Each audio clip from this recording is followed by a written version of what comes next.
सुखो बुद्धान उपादो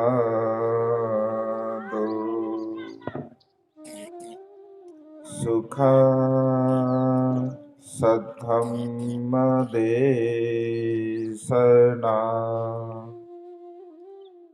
सुखा संघससामग्गी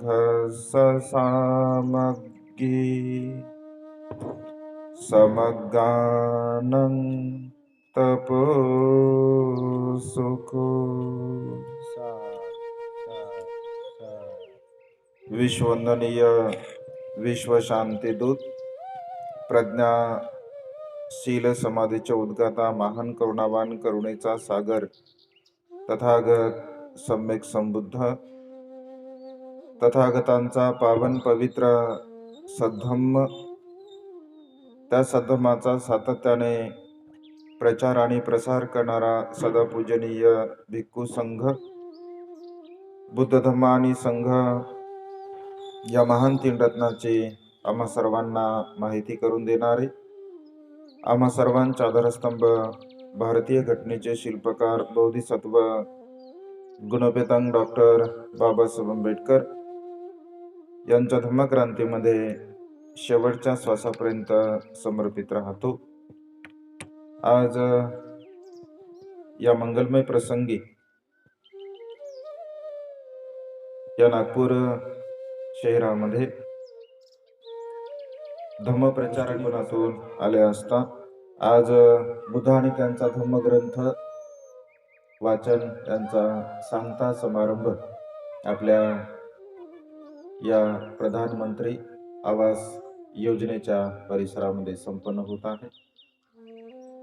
या कार्यासाठी सर्वच माता भगिनी, श्रद्धा संपन्न उपासक उपासिका या सर्वांच्या प्रती अनंत अनंत मंगलकामना मंगलमैत्री भावना व्यक्त करतो।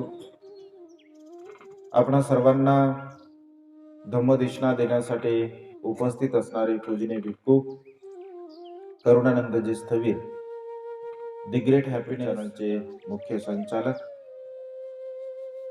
ज्यांनी आत्ताच थोडक्यामध्ये परंतु महत्वपूर्ण देशना दिली असे आमचे पूजनीय भिक्खू अभय नायक थेराजी, ज्यांनी प्रारंभी अत्यंत सुंदर आणि मार्मिक धम्मदेशना दिली। धम्माच्या संदर्भामध्ये आचरण कसं करावं या संदर्भामध्ये असे आमचे धम्मबंधू पूजनीय भिक्खू एन धम्मानंदजी स्थवीर, सर्च रिसर्च या यूट्यूब चॅनलचे संचालक व श्रद्धा संपन्न उपासक उपासिका, आपणा सर्वांच्या प्रती अनंत अनंत मंगलकामना मंगलमैत्री भावना व्यक्त करतो। त्याचप्रमाणे सातत्याने प्युरिटी ऑफ माइंड या यूट्यूब चॅनलच्या द्वारा धम्मदेशना श्रवण करणारे सर्वच बांधव यांच्याही प्रती अनंत अनंत मंगलकामना मंगलमैत्री भावना व्यक्त करतो व आपणा सर्वांच्या हितासाठी, सुखासाठी आणि कल्याणासाठी तथागतांच्या श्रेष्ठ धम्मदेशनेला प्रार्थना करतो। अत्यंत शांतपणे आपण सर्वजण बसला आहात।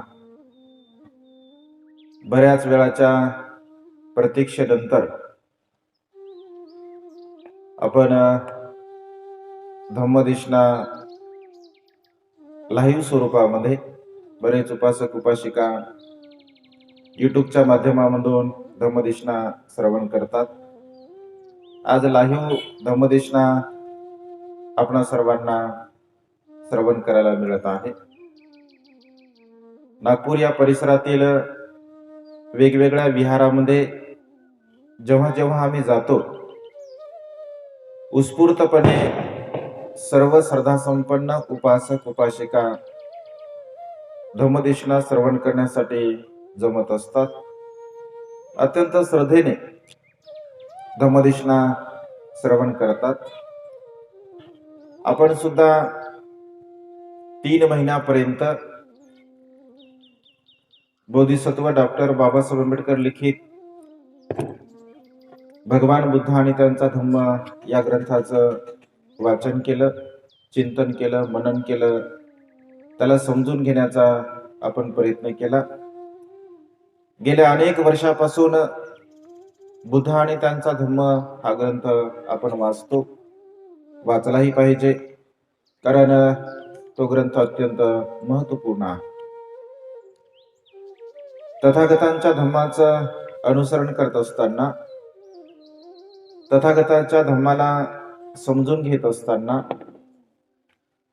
बौद्ध साहित्यामध्ये भगवंताची जे बुद्ध वचन आहे त्या बुद्ध वचनाचा सार रूपाने अर्थ समजून घेत असताना त्याला चिकित्सक स्वरूपामध्ये आपण बघण्याचा प्रयत्न केला पाहिजे आणि त्यानुसार खऱ्या अर्थाने जीवन जगण्याचा आपण प्रयत्न केला पाहिजे. तथागतांचा धम्म हा अनमोल आहे, महान कल्याणकारी आहे. तथागतांच्या धम्माला अनुसरून जीवन जगणारा प्रत्येक सत्व, प्रत्येक मनुष्य दुःखमुक्तीच्या मार्गाकडे वाटचाल करू शकतो. भगवंताच्या काळामध्ये सुद्धा ज्या सुखाच्या अभिलाषेने उपासक उपासिका धम्म आचरण करत होते, आजही त्याच अभिलाषेने श्रद्धासंपन्न उपासक उपासिका आचरण करतात आणि भविष्य काळामध्ये सुद्धा तथागताने सांगितलेल्या मार्ग आणि मार्गफळाला प्राप्त करण्यासाठी श्रद्धासंपन्न उपासक उपासिका आचरण करतील. तथागतांच्या धम्माला समजून घेत असताना प्रॅक्टिकली त्या धम्माचं अनुसरण करणं अत्यंत गरजेचं आहे. जोपर्यंत प्रॅक्टिकली धम्माचं आपण अनुसरण करत नाही, तोपर्यंत आपल्या जीवनामध्ये खऱ्या अर्थाने सुख प्राप्त होऊ शकत नाही. आता वर्षावास संपन्न झाला, वर्षावासामध्ये ग्रंथाचं वाचन केलं, उपोषशील धारण केलं आणि 3 महिन्यापर्यंत धम्माचं आचरण सुद्धा केलं. मग 3 महिन्यानंतर धम्माचं आचरण केल्यानंतर आता समोर काय, किंवा यानंतर आपण धम्मश्रवण करू नये असं आहे का? तर नाही आहे. ही गोष्ट आपण प्रामुख्याने समजून घेतली पाहिजे की वर्षावास संपन्न झाल्यानंतर सुद्धा सातत्याने धम्म आचरण करण्याचा आपण प्रयत्न केला पाहिजे. बाबासाहेबांचा आदेश आहे.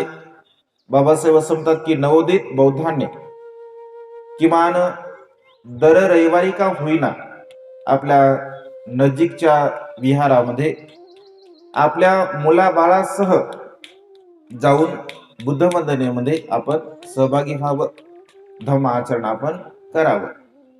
कारण आपण स्वतः जरी धम्माचं आचरण करत असेल, आपल्या मुलाबाळांना धम्माचे संस्कार देणं अत्यंत महत्वपूर्ण आहे. तरुण पिढीला धम्माचा वारसा देणं, धम्माचा संस्कार देणं अत्यंत महत्वपूर्ण आहे आणि त्यामुळे आपल्या घरामध्ये धार्मिक वातावरण निर्माण करण्यासाठी आपल्याला कसोशीने प्रयत्न करावे लागतील.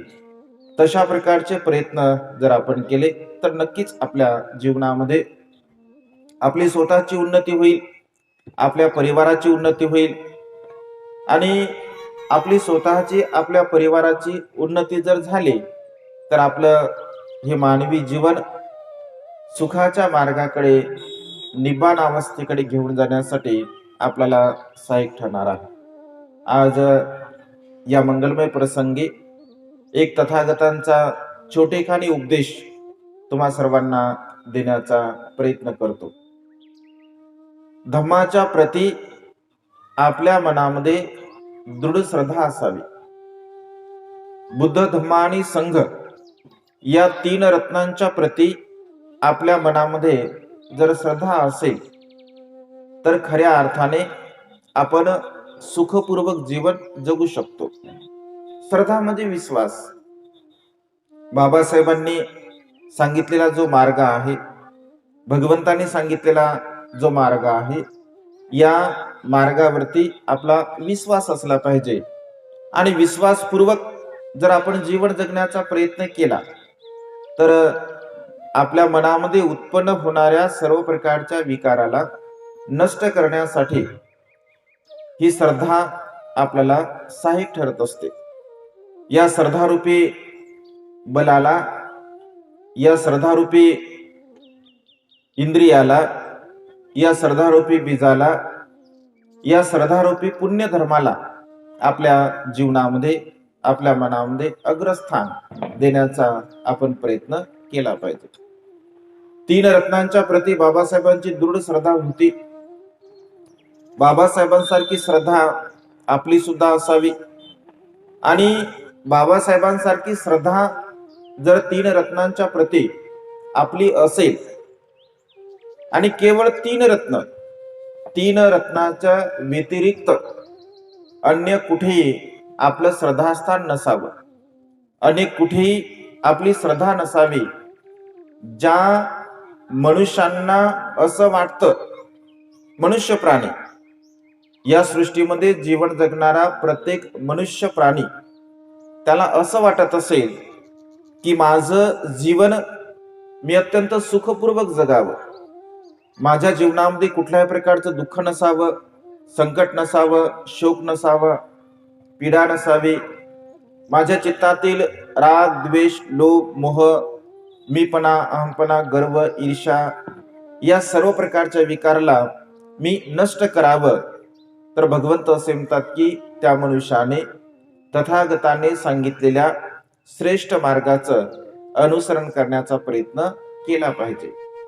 मग तथागताने कोणता मार्ग सांगितला की ज्या मार्गाचं अनुसरण करत असताना आपण आपलं सर्वस्व जीवन सुखपूर्वक जगू शकतो.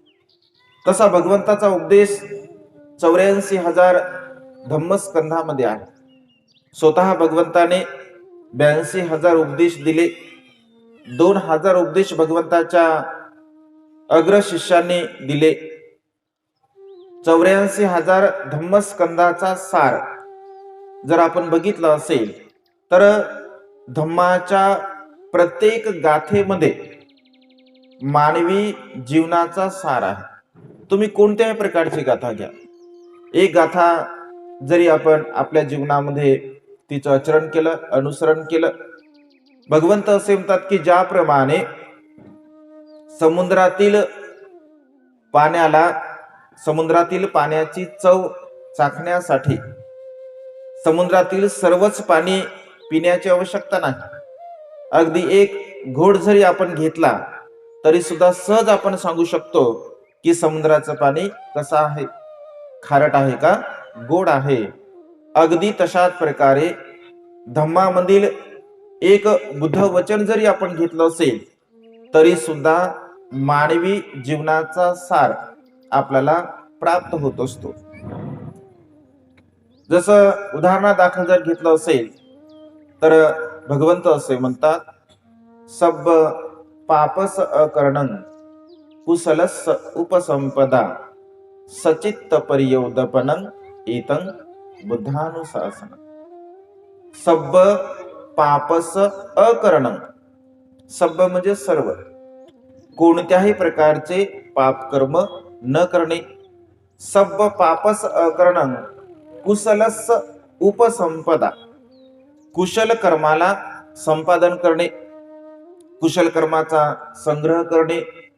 सचित्त पर्योदपनं एतं बुद्धानुशासनं. सचित्त जे स्वतःच्या चित्ताला परिशुद्ध करणे, स्वतःच्या चित्ताला निर्मळ करणे, हेच बुद्धाचं शासन आहे. हाच बुद्धाचा धम्म आहे, हीच बुद्धांची शिकवण आहे.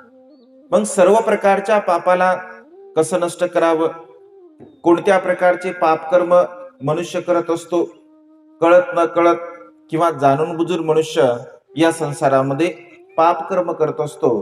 कधी कधी काही लोकांना असं वाटतं की पापही नाही, आणि पुण्यही नाही आहे. अनेक लोकांना असं वाटतं, परंतु पाप आणि पुण्य याचा चिकित्सक स्वरूपाने आपण जर अर्थ घेतला असेल तर पाप म्हणजे वाईट, पाप म्हणजे अकुशल, पाप म्हणजे जी गोष्ट, जे कर्म केल्यानंतर आपल्या मनाला पश्चाताप होऊ नये.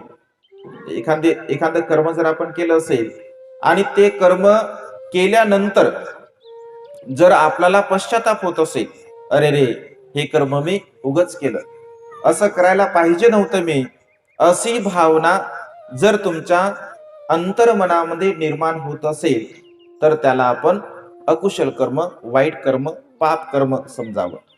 जे कर्म केल्यानंतर आपलं मन कर्म करताना प्रसन्न असेल, कर्म केल्यानंतर सुद्धा प्रसन्न असेल, आणि जेव्हा जेव्हा केलेलं कर्म आपल्याला आठवत असेल, ते कर्म प्रसन्न करणार जर असेल तर त्याला पुण्यकर्म असं म्हटलं आहे. कर्म करत असताना भगवंत असे म्हणतात की 3 अंगाने आपण सातत्याने कर्म केले पाहिजे. म्हणजे कुशल कर्म, पुण्यकर्म, चांगल्या प्रकारची कर्म करताना 3 अंगाने आपण कुशल कर्म केले पाहिजे. कर्म करताना सुद्धा अत्यंत प्रसन्न चित्ताने, अत्यंत आनंदी चित्ताने, हर्ष उल्हासाने आपण ते कर्म केले पाहिजे. जसं भिक्खू संघाचं स्वागत करत असताना म्हणजे अत्यंत प्रसन्न चित्ताने, अत्यंत आनंदी चित्ताने भिक्खू संघाचं तुम्ही स्वागत केलं, भिक्खू संघाचा तुम्ही सन्मान केला. प्रसन्न चित्ताने गेल्या 1 तासापासून आपण धम्मदेशना सुद्धा म्हणजे श्रवण करत आहात. कारण प्रसन्न चित्ताने एखादं कर्म जेव्हा आपण करत असतो, हे कर्म केल्यानंतर सुद्धा मला तरी असं वाटत नाही की कोणाला पश्चाताप होईल.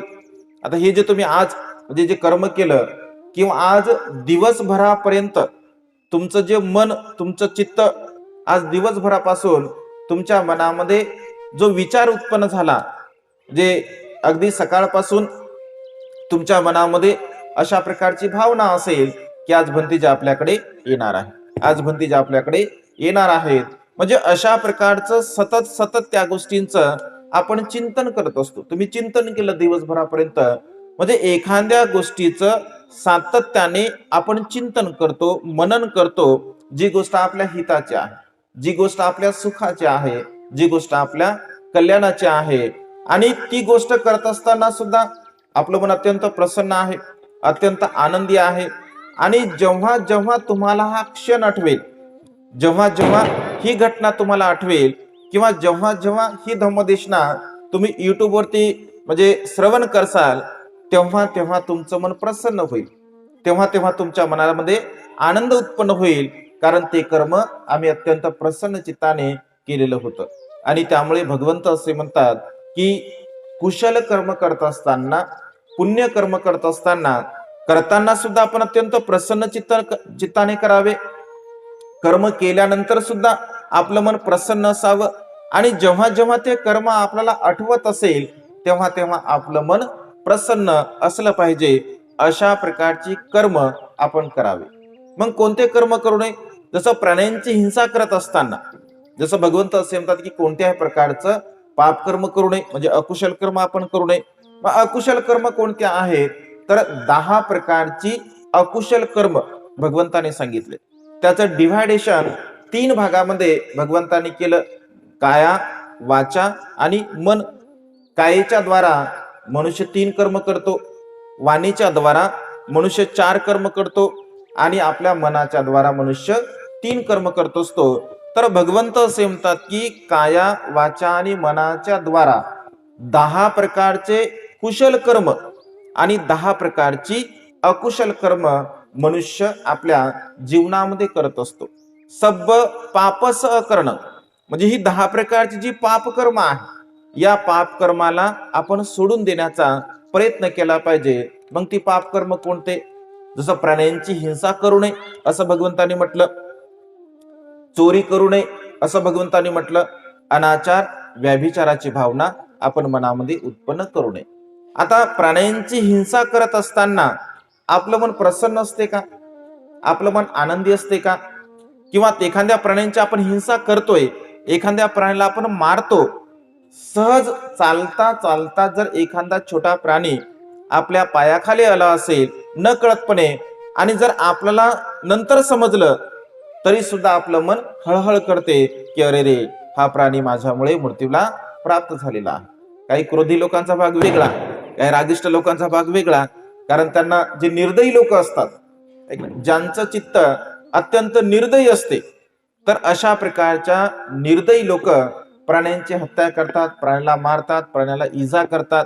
भगवंत असे म्हणतात की एखादा मनुष्य अशा प्रकारचं कर्म करत असेल, कारण प्राण्यांची हत्या मनुष्य रागाच्या द्वारा करू शकतो, प्राण्यांची हत्या मनुष्य लोभाच्या द्वारा करू शकतो, प्राण्यांची हत्या मनुष्य मोहाच्या द्वारा उत्पन्न करू शकतो.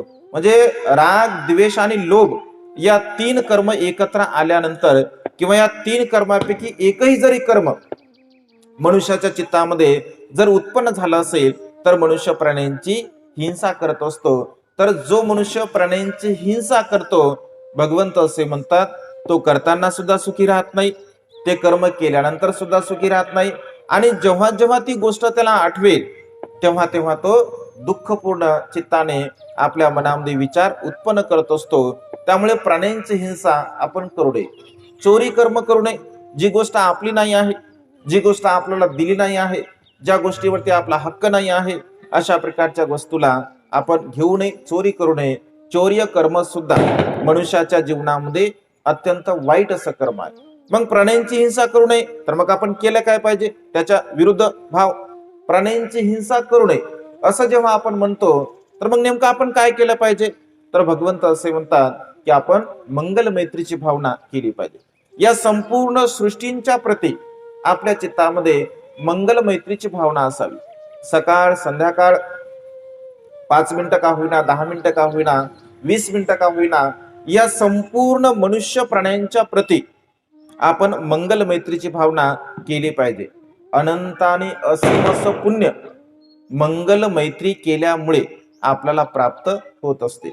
कारण मंगल मैत्री करणे म्हणजे मंगल मैत्री करण्यासाठी मनुष्याचं मन अत्यंत निर्मळ असावं लागतं, अत्यंत पवित्र असावं लागते. कारण राग उत्पन्न करणारा मनुष्य मंगल मैत्री करू शकत नाही. ज्यांच्या चित्तामध्ये द्वेष आहे तो मनुष्य मंगल मैत्री करू शकत नाही. ज्याच्या चित्तामध्ये मोह आहे तो मनुष्य मंगल मैत्री करू शकत नाही. त्यामुळे मैत्री भाव उत्पन्न करण्यासाठी आपलं मन निर्मळ असावं, स्वच्छ असावं, पवित्र असावं, आणि पवित्र चित्ताने, पवित्र मनाने जर आपण मंगल मैत्रीची भावना केली असेल, तर भगवंत असे म्हणतात, एका बाजूने लाखो करोडो रुपये एखादा मनुष्य दान करत असेल, आणि दुसऱ्या बाजूने डोळ्याची पापणी लावण्यासाठी जेवढा वेळ लागतो, तेवढ्या वेळामध्ये प्रसन्न चित्ताने जर मंगल मैत्री कोणी करत असेल, तर करोडो लाखो रुपये दान देण्यापेक्षा कितीतरी पटीने मंगल मैत्री केल्याचं पुण्य आपल्याला प्राप्त होत असते. आणि त्यामुळे सदा सर्व काळ आपण संपूर्ण प्राण्यांच्या प्रती मंगल मैत्रीची भावना केली पाहिजे. कारण मंगल मैत्री करण्यासाठी अगोदर स्वतःचं मन निर्मळ करावं लागतं, स्वतःच्या मनाला. कारण भगवंत असं म्हणतात, अत्तदीप भव.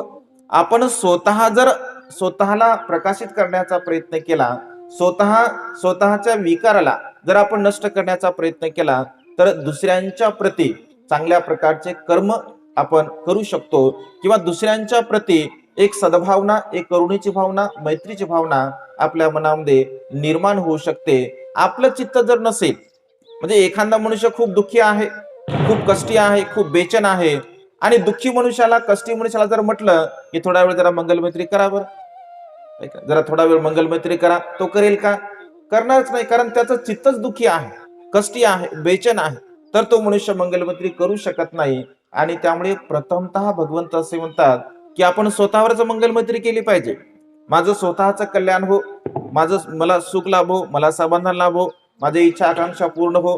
म्हणजे स्वतःपासून जेव्हा आपण सुरुवात करतो मंगल मैत्रीची, तेव्हा आपण या संपूर्ण सृष्टींच्या प्रती मंगल मैत्री करू शकतो. कारण भगवंत असे म्हणतात, नही वेरेन वेरानी समंतिदं कुदाचनं अवेरेनच संमती यस्स धम्मो सनंतनो. वैराने वैर कधीही शांत होत नाही. आपल्या मनातील वैरत्वाला जर नष्ट करायचं असेल तर आपल्या मनामध्ये अवैरत्वाची भावना म्हणजे मंगल मैत्रीची भावना आपल्या मनामध्ये आपण निर्माण केली पाहिजे. आणि हाच खऱ्या अर्थाने सनातन धम्म आहे. म्हणजे काळाला अनुसरून हा श्रेष्ठ धम्म आहे, सनातन धम्म आहे. याच्यासारखा धम्म या संसारामध्ये दुसरा कोणताही नाही आहे. मनुष्याचं जीवन जर सुखपूर्वक करायचं असेल तर मैत्री भावना अत्यंत महत्वपूर्ण आहे.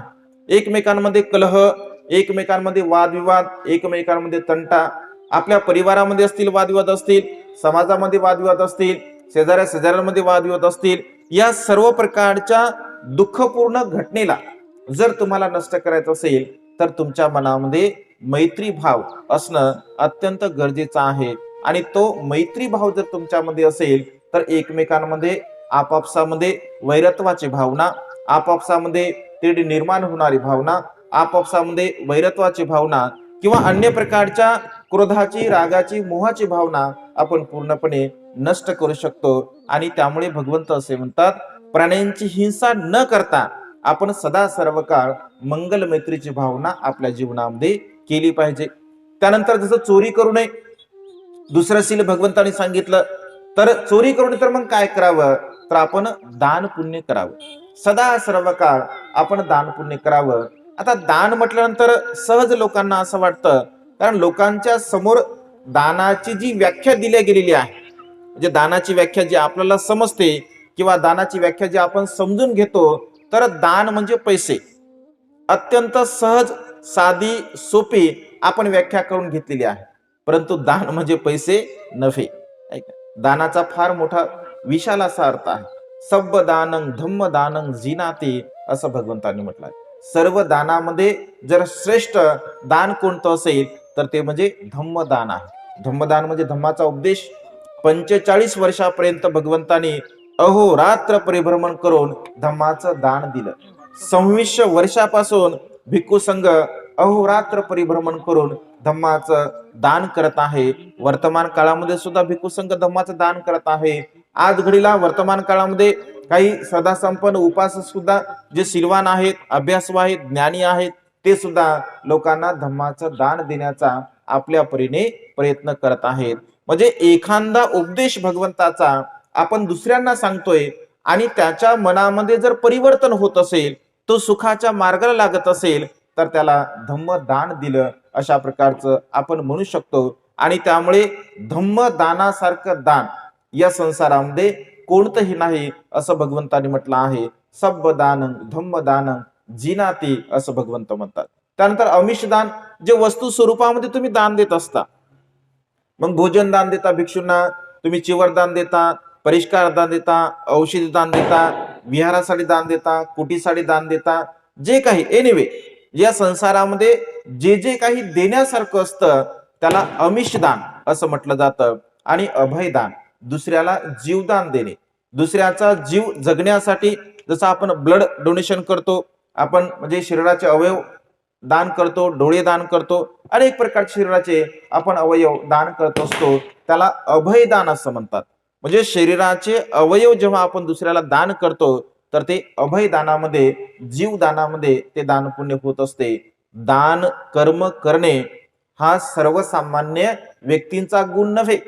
दान कर्म हा बोधिसत्वाचा गुण आहे. एका बोधिसत्वाला बुद्धत्वाच्या अवस्थेपर्यंत घेऊन जाण्यासाठी दान पारमी मनुष्याला अत्यंत महत्त्वाची ठरत असते. आणि त्यामुळे भगवंत असे म्हणतात की भिक्षुनो, माझ्या जीवनामध्ये या संसारामध्ये मी एवढं दान केलेलं आहे की माझ्यासारखं या संसारामध्ये कोणीही दान पुण्य केलेलं नाही आहे. कारण दान याचा सर्व सामान्य आणि सरळ सरळ अर्थ असा होतो की त्याग. दान म्हणजे काय? त्याग. त्यागाची भावना आपण आपल्या मनामध्ये निर्माण करण्याचा प्रयत्न केला पाहिजे. आणि त्यामुळे चोरीच्या ऐवजी आपण दान पुण्य केलं पाहिजे. अनाचार आपण करू नये, तर आपण शील पालन करावं.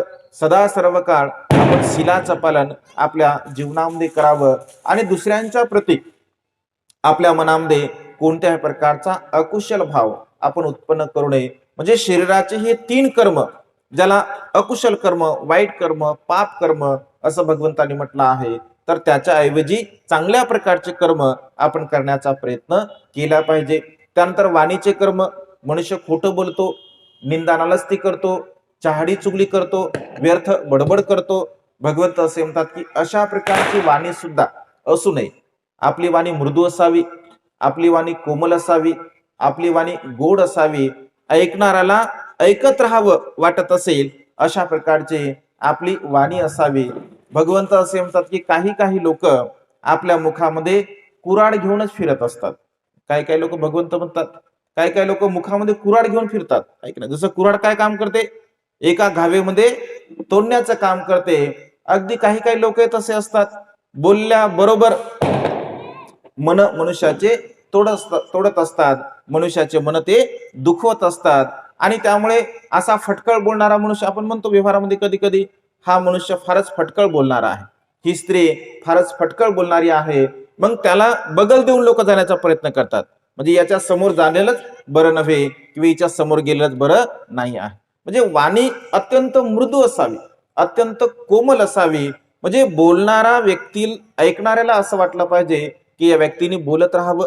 भगवंत जेव्हा देशना करायचे, असंख्य लाखो लोक भगवंताचे समर्थक तर भगवंताची देशना श्रवण करतच होते, परंतु भगवंताकडे येणारे भगवंताचे विरोधक, भगवंताला बोलणारे, भगवंताला अपशब्द बोलणारे किंवा अनेक प्रकारच्या स्व्यासाप भगवंताला देणारे लोक सुद्धा भगवंताची वाणी जेव्हा जेव्हा ऐकत असत, तेव्हा तेव्हा त्यांचं मन परिवर्तित होत असे, त्यांच्या मनामध्ये धम्म बीज हे जागरूक होत असे.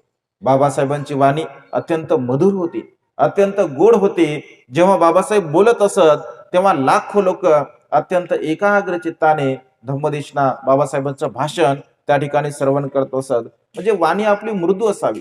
म्हणजे हे जे मुख आहे, या मुखाने आपण चांगलंही बोलू शकतो आणि या मुखाने आपण वाईट सुद्धा बोलू शकतो. चांगलं जर आपण बोललं असेल तर आपण लोक जोडू शकतो, पण वाईट जर आपण बोललं असेल तर आपल्या जवळचे लोक सुद्धा आपण दूर जाऊ शकतात, तोडू शकतो आपण. आणि त्यामुळे वाणी सुद्धा अत्यंत महत्वपूर्ण आहे. वाणी मृदू असावी, कोमल असावी, आपल्या हिताची असावी आणि इतरांच्या हिताची सुद्धा असावी. आणि त्यामुळे वाणीचे कर्म सातत्याने आपल्या जीवनामध्ये आपण चांगले कर्म करण्याचा प्रयत्न केला पाहिजे. आणि तिसरं कर्म आहे मनाचं कर्म.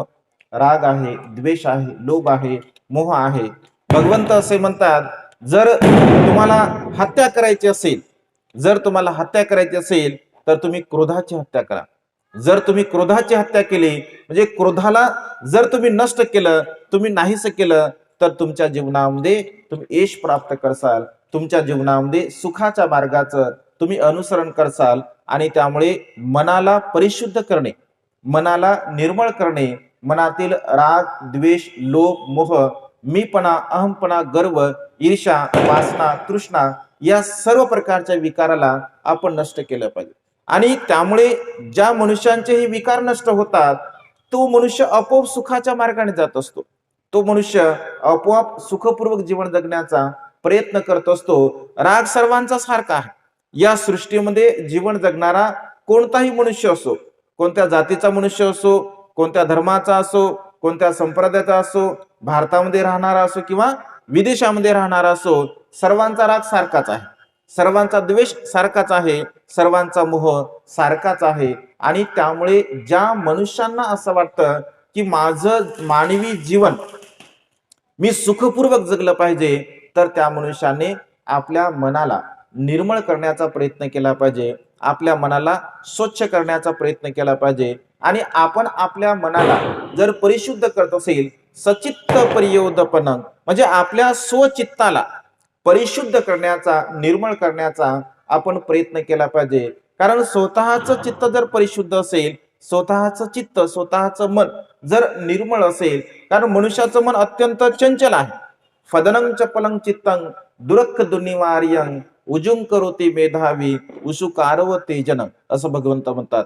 मनुष्याच्या मनाला भगवंताने माकडाची उपमा दिली आहे. माकड जसं एका फांदीवरती राहत नाही, तुम्ही जर बघितलं असेल, माकड या फांदीवरती राहिलं लगेच दुसऱ्या फांदीवरती जाते, दुसऱ्या फांदीवर, तिसऱ्या फांदीवर, तिसऱ्या फांदी, चौथ्या फांदीवर. म्हणजे अशा प्रकारे त्याचा स्वभावच तो बनलेला असतो. अगदी मानवी मनाचा स्वभाव सुद्धा तसंच आहे. एका ठिकाणी टिकून राहत नाही ते.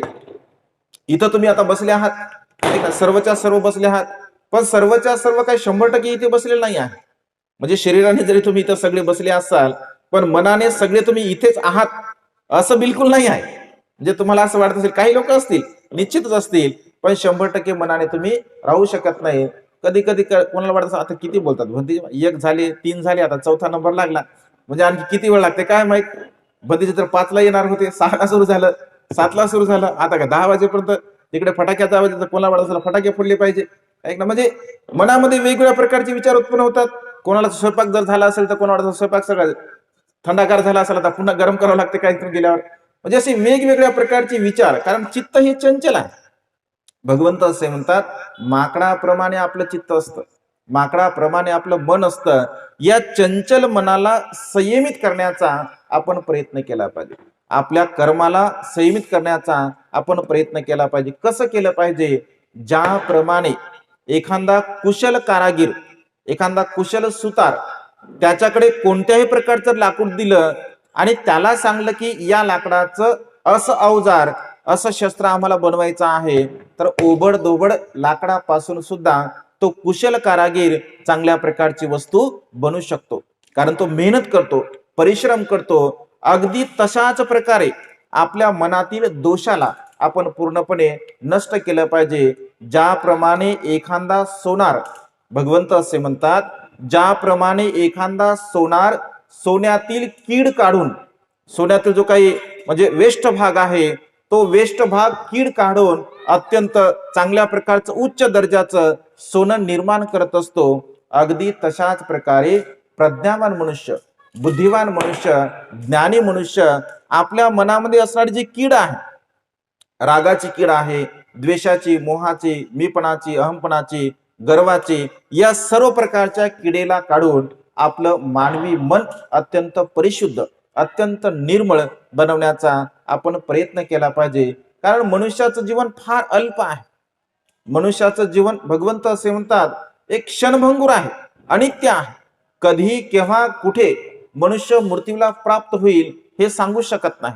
चालता बोलता मनुष्य मृत्यूला प्राप्त होऊ शकतो, अन्न खाता खाता मनुष्य मृत्यूला प्राप्त होऊ शकतो, पाणी पिता पिता सुद्धा मनुष्य मृत्यूला प्राप्त होऊ शकतो, बोलता बोलता सुद्धा मनुष्य मृत्यूला प्राप्त होऊ शकतो. आणि त्यामुळे भगवंत असे म्हणतात, पाण्याच्या बुडबुड्याप्रमाणे मनुष्याचं जीवन आहे. जसा बुडबुडा निर्माण होतो, क्षणामध्ये नष्ट होतो, अगदी तशाच प्रकारे मनुष्याचं जीवन आहे. आणि त्यामुळे मिळालेलं जे आपल्याला आयुष्य असतं, म्हणजे आपल्याला जे मिळालेलं आयुष्य आहे, या मिळालेल्या आयुष्यामध्ये आपण सदा सर्व काळ असं चिंतन केलं पाहिजे, मनन केलं पाहिजे की मी माझं स्वतःचं जीवन कशा प्रकारे सुखपूर्वक बनवू, मी स्वतः सुखी कशा प्रकारच्या मार्गाने जीवन जगू, माझं जीवन कसं सुखपूर्वक होईल, असं जर चिंतन मनन आपण करण्याचा प्रयत्न केला असेल तर नक्कीच या मानवी मनाला आपण परिशुद्ध करू शकतो, निर्मळ करू शकतो. आणि त्यामुळे हा सर्व काही जो खटाटोप आहे, आपल्या कायला परिशुद्ध करण्यासाठी, आपल्या वाचेला परिशुद्ध करण्यासाठी, आपल्या मनाला परिशुद्ध करण्यासाठी हा सर्व आपला खटाटोप आहे. आणि त्यामुळे माता भगिनींनी विहार नसताना सुद्धा काहींनी, ज्यांनी आपला फ्लॅट दिला, त्यांचंही महान असं पुण्य आहे, कुशल कर्म आहे. आपण विहार नसताना सुद्धा 3 महिन्यापर्यंत, 4 महिन्यापर्यंत बुद्ध आणि त्यांच्या धर्मग्रंथाचं वाचन केलं. बाबासाहेबांच्या या धम्मक्रांतीला म्हणजे सतत तेवत ठेवण्यासाठी आपण सातत्याने जे काही प्रयत्न करत असतो, ते प्रयत्न निश्चितपणे आपल्याला स्वतःला सुख देण्यासाठी आणि आपल्या भावी पिढीला एक सुखाच्या मार्गाकडे घेऊन जाण्यासाठी सहाय्यक ठरणारे आहेत. कारण बाबासाहेब असं म्हणतात, जागृतीचा विस्तव हा सतत तेवत ठेवला पाहिजे. म्हणजे जागृती सतत असली पाहिजे, धम्म आचरण हे सतत असलं पाहिजे. कारण जागृतीचा विस्तव जर शांत झाला, थंड झाला, तर आपली अधोगती झाल्याशिवाय राहणार नाही. आणि त्यामुळे सातत्याने आपण धम्म आचरण करावं, आपण शीलाचं पालन करावं, दान पुण्य करावं, प्रज्ञेचा अभ्यास करावा, आपल्या स्वतःचे विकार नष्ट करून एक चांगल्या प्रकारचं मानवी जीवन, सुखाचं जीवन, समृद्धीचं जीवन, निर्वाणगामी अवस्थेचं जीवन मला प्राप्त व्हावं, अशा प्रकारचा एक सम्यक संकल्प आपल्या जीवनामध्ये आपण करावा. आणि तथागतांच्या धम्माला अनुसरून, बाबासाहेबांच्या धम्मक्रांतीला अनुसरून आपण जीवन जगण्याचा प्रयत्न करावा. अशा प्रकारची मंगलमय आणि उदात्त कामना या ठिकाणी वेळेच्या अभावी व्यक्त करून ही छोटीशी धम्मदेशना संपन्न करतो. सर्वांचं मंगल हो, सर्वांचं कल्याण हो, सर्वांना दीर्घायुष्य लाभो. साधू साधू.